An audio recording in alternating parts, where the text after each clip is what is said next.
All right, Chris, you're down here. Yeah, I honest to God, I cannot. I feel like NBC used to have that tagline "Must see TV." yeah, I feel like every time I walk away from my TV, I'm gonna miss something that Donald Trump has done. I An know. announcement, like you saw the investment in OpenAI, $500 billion, which, by the way, didn't even get a ton of attention because he's doing everything else in the world. So in the first, what are we at? So Monday, kind of a day, Tuesday, Wednesday. So here we are, day 3, technically day 4. What Yeah. is the one thing that's jumped out at you and said, like, wow? Can I just say, and I hate the overuse of the word because I know it's been used to death, but being here in DC, and I'm not here often, the vibe, capital VIBE, vibe. Oh, Everywhere I go in this city, every Uber I get into the back of, driven almost exclusively by people who are not native to the country, have come from somewhere else but are legal citizens. Sean, probably this is anecdotal, but no less than a dozen people that I've spoken to from various nations who are all immigrants to this country legally have all enthusiastically wanted to talk about Trump and this inauguration. I haven't met, and this is, I'm not joking. Like, I'd tell you if this weren't true, but everyone I encounter, and I'm talking about working class people, there's this vibe, this mood, there's this happiness, this ebullience, normalcy, decency, law abiding is back, and people are by the very way, happy around here. so this may not make sense. I'll try to explain it though. But you mentioned an Uber Sunday night. I'm in an Uber. The guy pulls up. It's a Prius, I think it was, an electric car.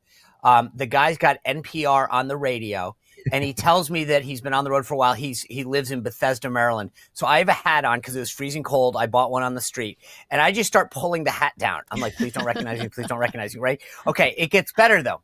So he says to me, so Monday would be inauguration day. He said, "How long does it take the vice president to move out of her house?" And I said, "Well, I don't know, but like it will happen tomorrow. Like it's just there's no like you don't get extra days. She's done tomorrow and they move her out." He goes, "Good, because if she needs any help, I'll drive over there to get rid of her." And I was like, "What?" Like if this was like I'm pretty good at reading people over the last 7 years. When I walk into an event, I'm always like, okay, hater, hater, hater, friend, friend, hater, hater, friend. I did not Sean, see this. I can't find them. I can't find protesters. Like I normally the city is teeming with hate for Republicans and guys like Trump, but I don't know where everybody is or if they've just succumbed to the vibe and the victory of 77 million So people. Sara It's Gonzales, over. like what is the okay, we got the vibe, but from an action standpoint, what is the thing that you're like, I am so excited this is getting done? So it's really difficult for me because, I mean, we could go through the long list of promises made, promises kept. It's just so much to go through. I wanted to go with DEI because of all of the work that I do with all of, stopping the trans agenda, stop indoctrinating children with Texas Family Project here down in Texas. But I just feel like for the country's safety and security, I got to go with designating the cartels as foreign terrorist organizations. That is going to do so much to keep our country safe, to keep our borders safe. The idea of U.S. Special Forces going out and pursuing the cartels, which is something that should have happened a long time ago. I feel really, I don't want to say excited about, but I mean, it's about damn time, right? So if I had to pick one, gun to my head, that's the one that I'm going to pick, just because I think that the ramifications are going to be so far reaching. All right, Liz Wheeler, no gun to your head. No, I mean, Sarah's going to be less likely to have a gun to her head now that we're going to have mass immigration raids and now that these cartels have been designated as terror organizations. For me, I think the January 6th pardons signaled to the country that Trump is not messing around. He's not naive. He knows that there's no virtue in compromising with evil, which is, I think, something that a lot of politicians have fallen for in the past. And the fact that he dispensed with the immediate reaction from even some rhino Republicans, they were clutching their pearls saying there was no designation between those who committed nonviolent offenses and those who committed violent offenses. They all got pardons and commutations. The fact that President Trump understands that what these people did is immaterial anymore. Not that any of us sitting here are going to endorse any kind of violence or vandalism at the Capitol, but the fact that these prosecutions and these trials, the charges, the judges were so tainted with political bias, it rendered the entire process illegitimate. And the only way to restore justice in our country is to completely pardon. I mean, I actually encourage President Trump, go ahead and extend a full pardon to those 14 whose sentences you commuted, because if we accept an unjust process, we are giving it legitimacy, and President Trump's having none of that, and I love to see it. So, you know what I thought, not that anyone's asking, is I love these roundups of criminals that we're seeing. And the reason I love them is, one, because they're actually happening, right? So it's like, get rid of criminals. It's to Sarah's point, like he promised he would do it and he's doing it. So that, but I think the reason that I really like it is that all the Democrats for the last 4 years have been like, we all agree that criminals should be gone after. And what President Trump has proven in the past 48, 72 hours is that they didn't, because they could have. Joe Biden and the Democrats could have said, we agree, criminals should not be in this country. They chose not to. They chose to allow these people to be free in our country. And so when they were like, well, it's not like we disagree with you on that, we're exposing the hypocrisy right now, because every time they roll up one of these folks, every time that they put out the statistics that show that fewer people are coming over the border in certain areas, it's proof positive that the president did have the power to do things and get results, and that all of the lip service that Joe Biden and the Democrats gave us was just that. It's also true, by the way, if you look at the Lake and Riley Act, right? So to your point, Trump is proving that Joe Biden and that administration were liars, which we knew, but it's always nice to have proof positive of that. But he's proving that sitting politicians in Congress don't want to deport criminal aliens by pushing. Sean, you and I have talked about this for years, actually, how Congress should be forced to vote on every single thing so that their constituents know where they stand on every single issue, versus what they do now is they try to avoid getting themselves on record so that they can avoid accountability to people who might not like them when they take a stance. Trump in the first 72 hours forced Congress, and Democrats specifically in Congress, to be like, yeah, actually, we want the murderers to stay here. We think they're cool. Yeah. And Sarah's point, Sean, is exactly right. Even Trump's speech, here he is, his inaugural speech. And there's Kamala Harris and Joe Biden sitting on their hands when he talks about, let's lock the border down and get rid of the murderers. And they can't applaud that. Not to mention the pardons. Democrats have been squirming all week trying to explain away Joe Biden pardoning his family on the way out the door, which has also been hysterical. So one of the things first of all, we can talk about this if you guys want. The media accessibility to me has been awesome. The idea that you are hearing and seeing from your president like every day. And it makes Caroline Leavitt's job a lot cooler, because she can say, the president just said. He's so accessible. He's out there. But the thing that was interesting to me, or at least one of the takeaways in the Hannity interview last night, let me play it for you guys. I'll say it because I don't want to. He talks about how Mike Pompeo and others stopped him from releasing the CIA files on JFK, et cetera, Martin Luther King Jr., and he pledges to do so. I'm telling you, I'm actually really interested to see, because I'm telling you, Sara Gonzales, I have a feeling that the CIA doesn't look too good in these things. Of course they don't. Of course they don't. And anyone who has paid attention to, all of the JFK information that is actually out there would have reason to suspect that the CIA is not going to come out looking good. And that's why they're keeping this a secret. But I mean, to your point, Sean, Donald Trump trusted the wrong people, aside from you, who obviously he should have trusted all along. But he came to Washington. I mean, you tell me, he came to Washington not knowing anybody, not knowing how anything was done. He didn't have any friends there. He trusted the wrong people, and they gave him guidance that obviously, when he's looking back, he should not have taken. But he's coming with this renewed perspective of not only having done 4 years already and knowing the process and, the minutia, but also reflecting on just how deep the deep state gets in the last 4 years. 91 indictments, 34 felony counts. I mean, he has seen it happen to him. He has seen all of these agencies weaponized against him, against his friends, against some of his, appointees that he nominated. And so I think that he's walking into this with clear eyes, ready to give the American people the transparency that they have been so, craving. And I think that even can go to your point about the media accessibility. Donald Trump sees that the American people are ready for full transparency. They want a president with accountability. We have not had that for 4, for freaking years, and look how bad it's gotten. And so I think that he sees that and he is ready to act upon it now that he has had time to reflect, and he has had time to learn the process and learn who to trust and who not to trust. It is just watching it all. Like, I keep wondering, how is this guy going to keep this pace up? It's very similar to my first few days with him. Like, you're like, I'm exhausted. It's 2:30 in the afternoon, and this guy's not going. The thing that I've told everyone who's watched the show, they know President Biden dismissed me from the board of the U.S. Naval Academy. We sued him. The case Spicer v. Biden. I wrote a piece about this the other day. I've been very open about the fact that President Trump should fire all the Biden nominees. And yesterday, in epic fashion, he puts out a list on his Truth Social that basically says, my first day is not over. My presidential personnel office is actively in the process of identifying and removing over 1,000 presidential appointees from the previous administration who are not aligned with our vision. Frankly, I doubt any of them are. Let this serve as official notice of dismissal for these 4 individuals, with many more coming. Jose Andres from the President's Council on Sports Fitness and Nutrition, Mark Milley from the National Infrastructure Advisory Council, Brian Hook from the Wilson Center for Scholars, Keisha Lance Bottoms, a former mayor of Atlanta, from the President's Export Council.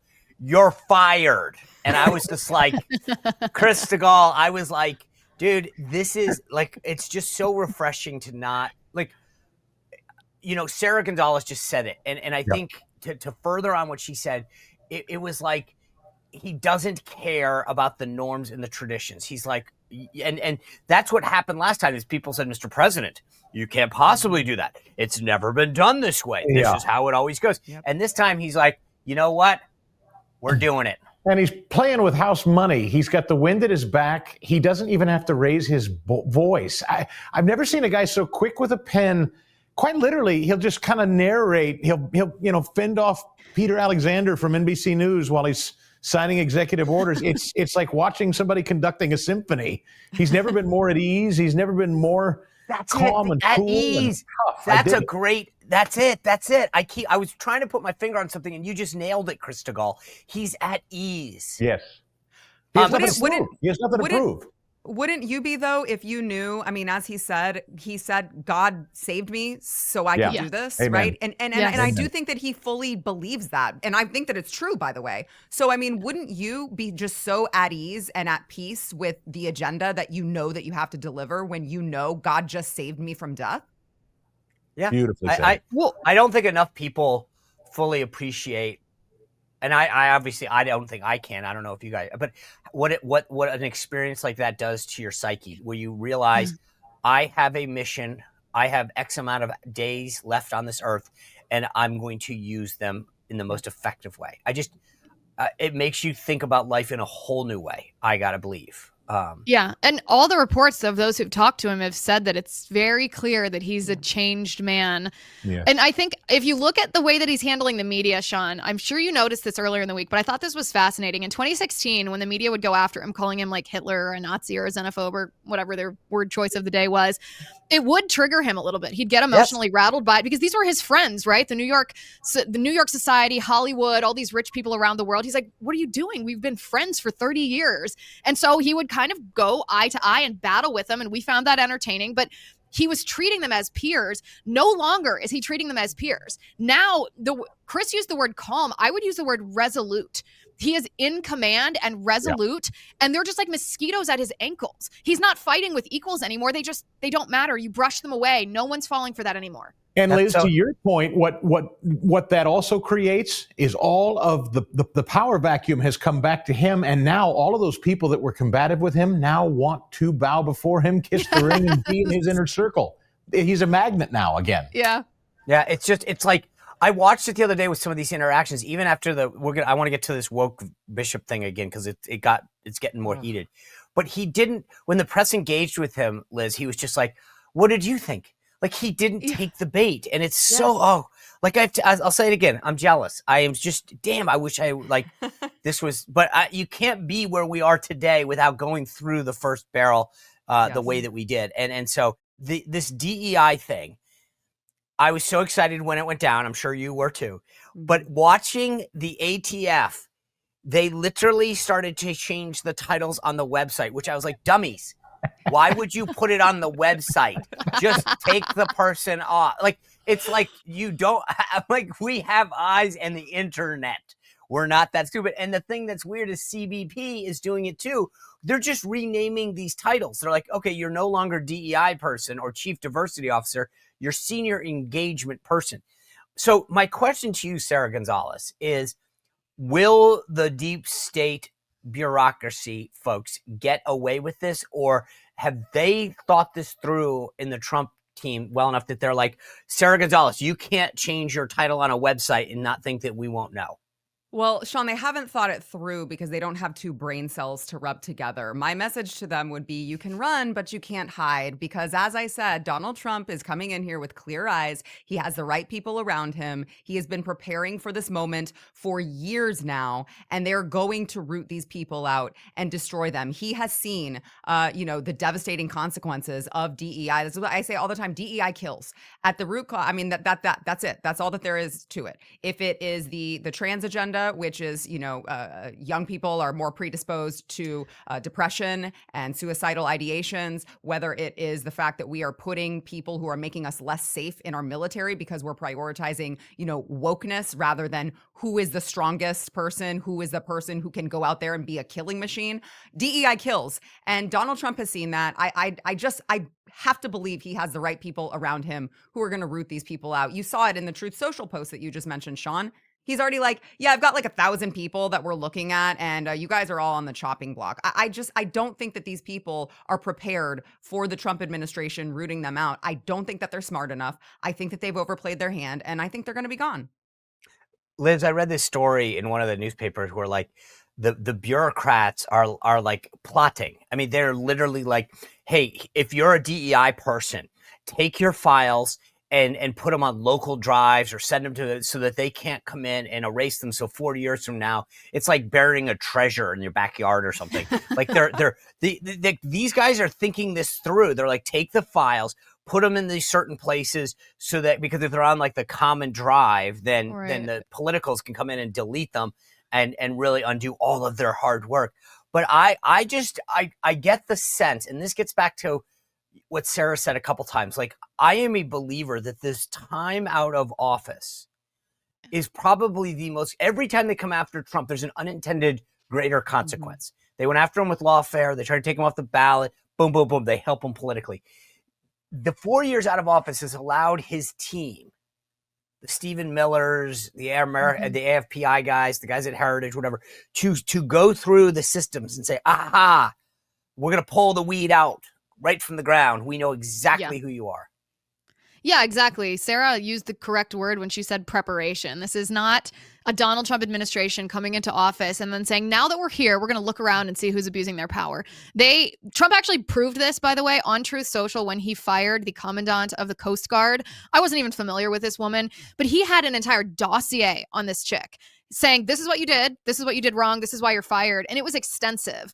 They have that kind of background on everybody that they're going to fire. And listen, you can think of it like you could think of those resistance deep state swamp creatures, like a desert island. You go and you bury your hidden treasure. You get this pirate chest up, and instead of gold coins, they're just trying to bury garbage.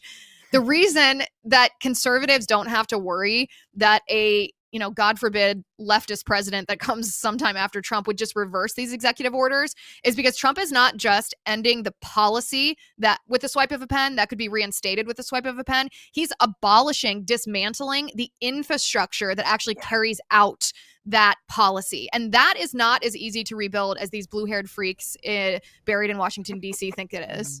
And can I bring up an unpopular term that was used a lot in the campaign? And I know Trump distanced himself from it, but that's what Project 2025 was all about. That's what it was. Conservatives have never been good at putting together blueprints for surgical strikes like this until Trump and the team around him that you just mentioned, Sean. They had a plan of action, offensive strategy. Republicans, to my knowledge, since I've been paying attention to politics, never do that. They come in and they kind of look around and they get clubbed over the head before they know what happened. This time it was surgical. They knew where they were going and they had a plan. And that's why Project 2025 was never something anybody should have run from. Democrats have long done this. They look down the field. They have a long game. We've always kind of sucked at it, and we don't anymore. I'm with you. Why were we're like, hey, we're thinking ahead. None of it. I mean, it's always going to be President Trump's decision what to do. Why not just say, yeah, a lot of people are doing a lot of great thinking. Who cares? Everybody does this. Exactly. And he doesn't. And if anyone who knows Trump knows that you can give him an idea, he may accept it, he may reject it, he may tweak it, but it's not until he executes on it. It's not. I mean, anyway, I agree with you. Strategically, we blew that thing. I do want to pivot, if I can, to this Episcopal woke bishop that was at the National Cathedral. Now, we talked about it yesterday. She made this thing. Again, this goes back to like how Liz described the interaction with the press. I would have gotten up and walked out. I would just wanted like, bye-bye. And so she goes on The View. And by the way, it wasn't just The View. She was like, part of me does wonder if this was like a whole setup from the beginning. But Sarah, she goes on The View, of course, because that's where you go to get applauded. And this is what she had to say. So let me ask you this. You seem to have more fearlessness than anyone in Congress right now, ma'am. What made you decide to use that opportunity for this message, or didn't you have any apprehension about it? My response, thank you, first of all, for allowing me to be with you today. My responsibility that morning, yesterday morning, was to reflect, to pray with the nation for unity. Pray to the nation for unity.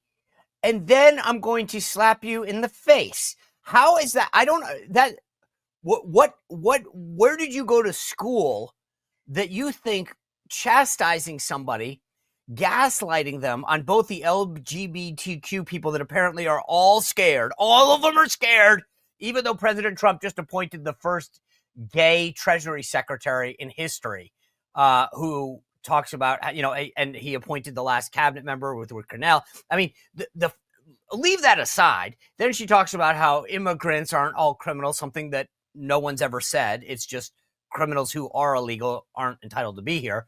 But that's neither here nor there. How is any of that unifying?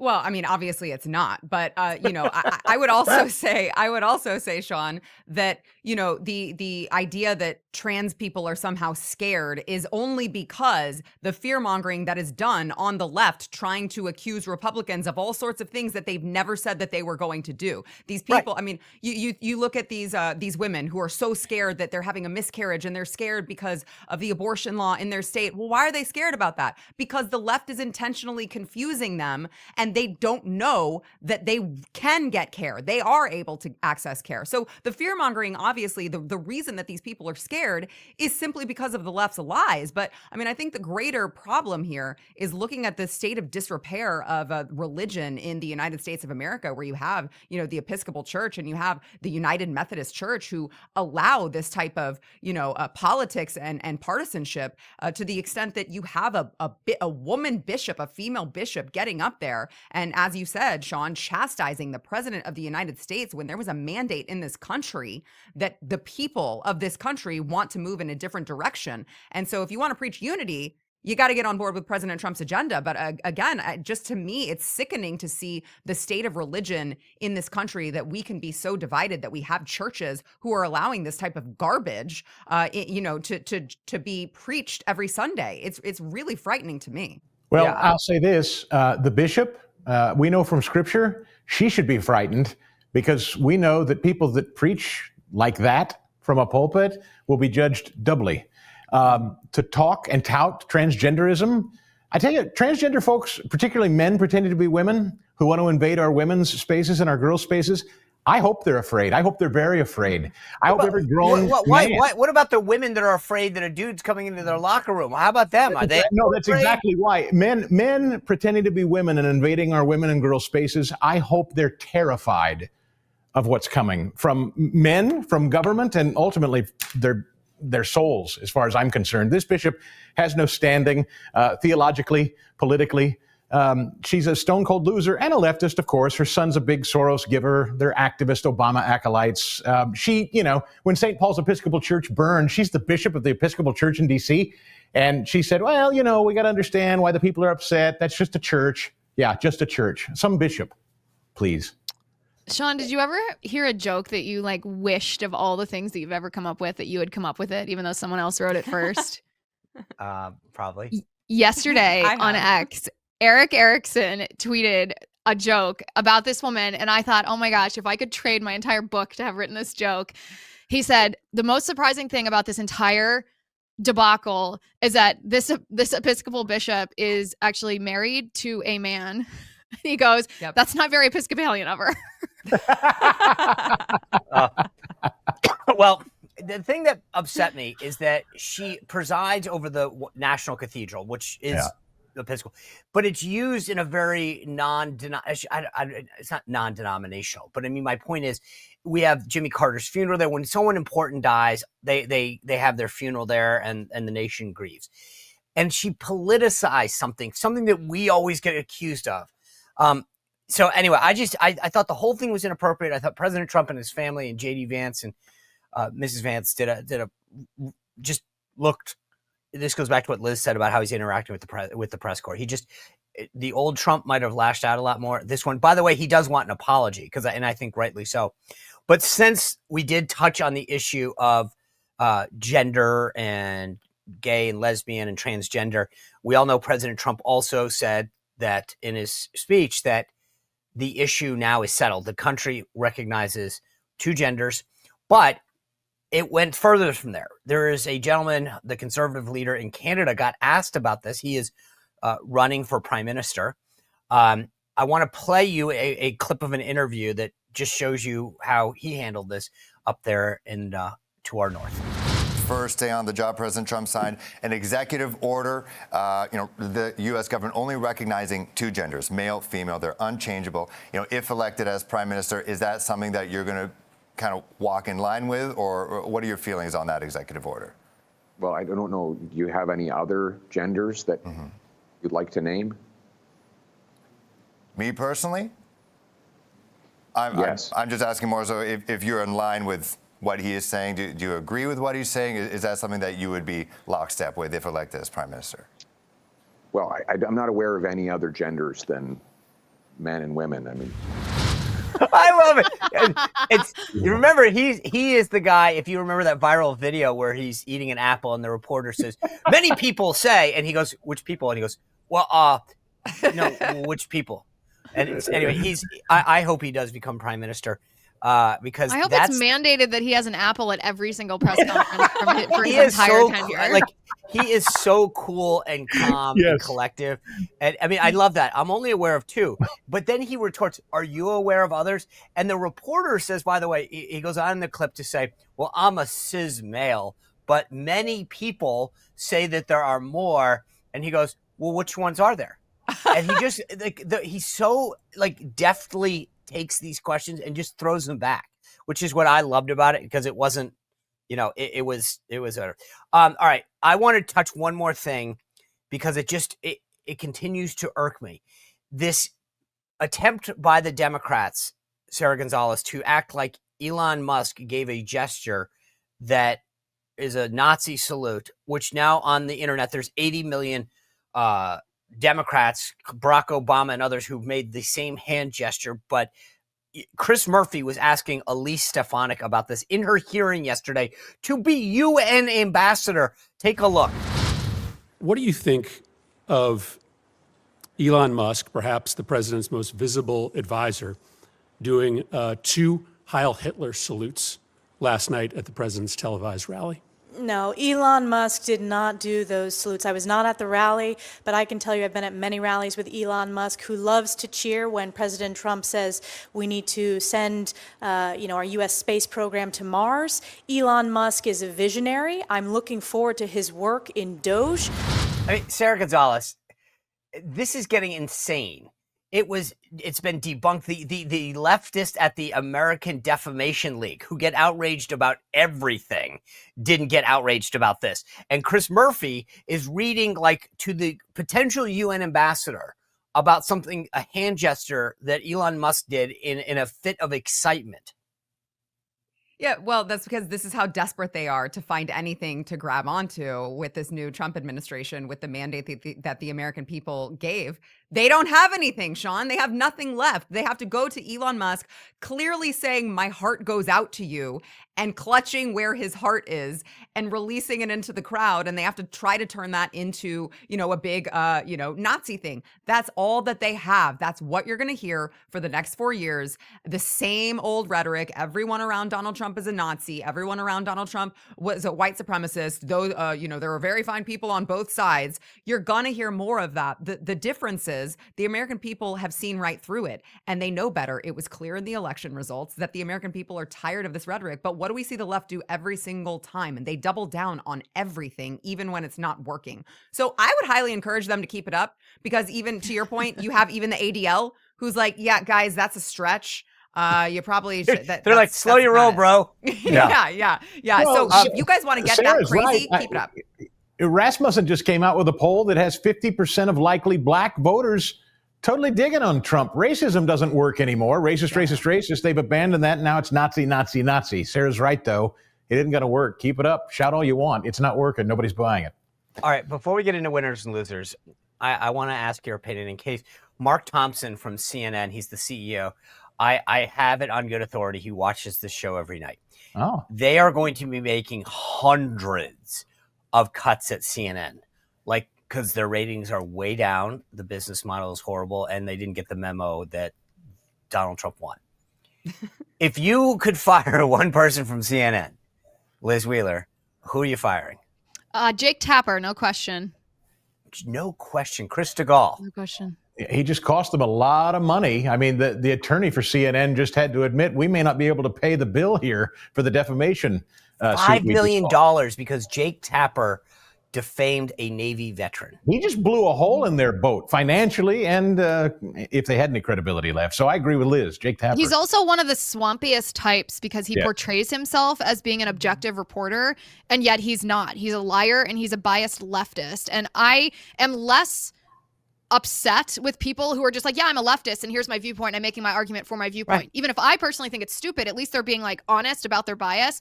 But when you pretend that you are reporting something factually and objectively, and then you're not, you got to go. Well, just so people understand, at least maybe give a little context. Aside from being the former spokesman for Hooters, Jake had also served as the press secretary for Chelsea Clinton's mother-in-law when she was a member of Congress from Pennsylvania. So, I mean, the pretending that I'm not a Democratic operative. Sara Gonzales, we have 2 votes for Jake Tapper. Who are you voting to send off the island? I'm actually going to agree. We're all in alignment. There's just something particularly egregious about pretending that you are, unbiased when you obviously are. And it's gotten worse over the years. Every single year it gets worse. I do remember a time where I did feel like he was unbiased, and then he just totally jumped the shark. So we're all in agreement. Jake's gone. You know who's owning who he is on CNN and should get a promotion? Maybe they should give him a show. Scott Jennings. He's the only one that's being honest about who he is, and he's winning. That's great. Or Ryan Gradusky. They should give Ryan Gradusky a show. See, guys, you make a compelling case. I was coming into this full on Jim Acosta. I think it's personal. Ooh. So anyway, flip a coin there, Mark Thompson. You figure out which one you want. You could have them all. Well, if you enjoyed this content, make sure to like this video, subscribe, and click the notification bell to get more.